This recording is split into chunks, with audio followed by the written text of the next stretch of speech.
Hello my dear students. तो आज अपने ना एक नया कंसेप्ट सीखने वाले हैं, that is matching concept. Trust me, ये मेरा तो एक बहुत ही फेवरेट कंसेप्ट है क्योंकि इसका एप्लीकेशन ना मेरे को हर जगह देखने को मिलता है।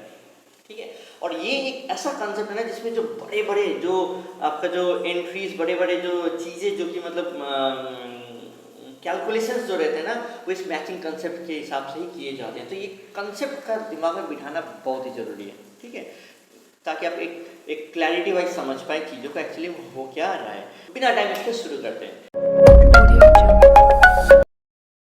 मैचिंग कंसेप्ट है तो बहुत ही सिंपल सा बात है। जैसे कि नाम बता रहा है ना, मैच कराना है। क्या कराना है? मैच कराना है। Should match, the revenue and the expenses should match. Simple सा बात है। ठीक है, आपका जो रेवेन्यू है, मान ली मैंने रेवेन्यू कमाया ₹10 लाख। ठीक है, एक साल में 10 लाख का रेवेन्यू आया।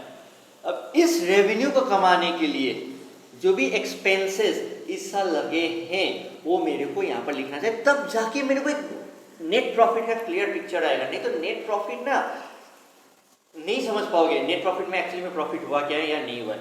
मान लीजिए इस साल मैंने एक्सपेंसेस किया है, इस साल एक्सपेंसेस किया है मैंने 9 लाख का,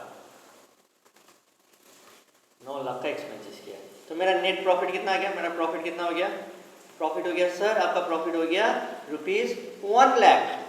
ठीक है, लेकिन अब समझने वाला बात क्या है कि ये जो मैंने एक्सपेंसेस करके रखा हुआ है ना, ये जो मैंने 9 लाख एक्सपेंसेस करके रखा हुआ है ना, this expenses are not all the expenses are pertaining to this revenue. इस रेवेन्यू के लिए नहीं है ये, कुछ एक्सपेंसेस जो है आगे वाले साल के लिए भी है, कुछ एक्सपेंसेस जो है इस रेवेन्यू के लिए नहीं है, कुछ और चीज़ों के लिए था। ठीक है, ये जो कुछ एक्सपेंसेस जो है मे भी कुछ डोनेशंस के लिए था, ये कुछ एक्सपेंसेस जो है मे भी पिछला साल के लिए था, ये कुछ एक्सपेंसेस जो है अगला साल के लिए था। तो ये सारे जो एक्सपेंसेस है ना, जो कि इस रेवेन्यू के लिए नहीं है, इस कमाई के लिए नहीं है, इस पर्टिकुलर कमाई के लिए नहीं है, तो अपने को क्या कर देना चाहिए? इसको हटा देना चाहिए। क्योंकि तब मेरे को इंटरप्रिटेशन क्या दे रहा है? ओ, ये बिजनेस में मान लो कोई कपड़ा का दुकान है, कपड़ा का दुकान में 10 लाख का बेच के 9 लाख का खर्चा करके 1 लाख का प्रॉफिट हो रहा है, मतलब सिर्फ 1 लाख का प्रॉफिट हो रहा है। बट रियलिटी क्या है कि 9 लाख तो इस साल का एक्सपेंस तो है, लेकिन इस रेवेन्यू के लिए वो एक्सपेंस नहीं है, वो पिछला साल पिछला रेवेन्यू के लिए था, अगला साल वो अगले रेवेन्यू के लिए काम आएगा।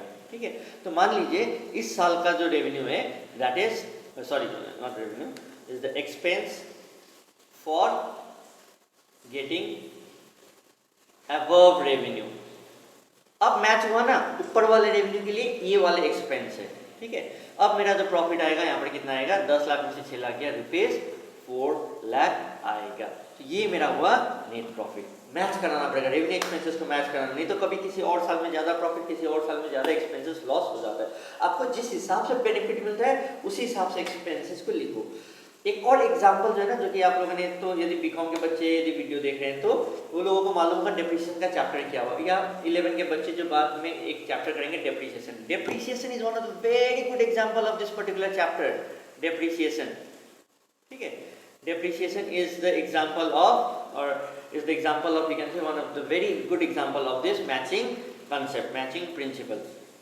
ठीक है, different assets shows different behavior, different assets shows different behavior, different assets में different तरीका से कमाई होता है। मान लो ये मेरा जो सेलफोन है, सेलफोन पहला साल में 10,000 का सेलफोन है, 10,000 का सेलफोन पहला साल में बहुत ज़्यादा बेनिफिट देता है, सेकेंड ईयर में देता है लेकिन उतना नहीं दे पाता है, थर्ड ईयर में फिर हैंग होने लग जाता है, फिर फोर्थ ईयर में कम कम देता है। मतलब इसका जो बेनिफिट का पैटर्न कैसा है? कम कम कम कम कम होते जाता है। ठीक है, एंड वेरस ये जो फर्नीचर है मेरा, ये फर्नीचर का पैटर्न कैसा होता है? सेम लेवल ऑफ बेनिफिट, मेरे को almost same level of benefit देता है। मतलब 10,000 का है तो 10 साल का लाइफ है तो हजार करके बेनिफिट देता है। तो इसीलिए ना डेप्रिसिएशन में बाद में जाके देखना, तुम्हारे पास 2 मेथड्स आएंगे डेप्रिसिएशन चार्ज करने के लिए। एक होता है SLM मेथड और WDV मेथड।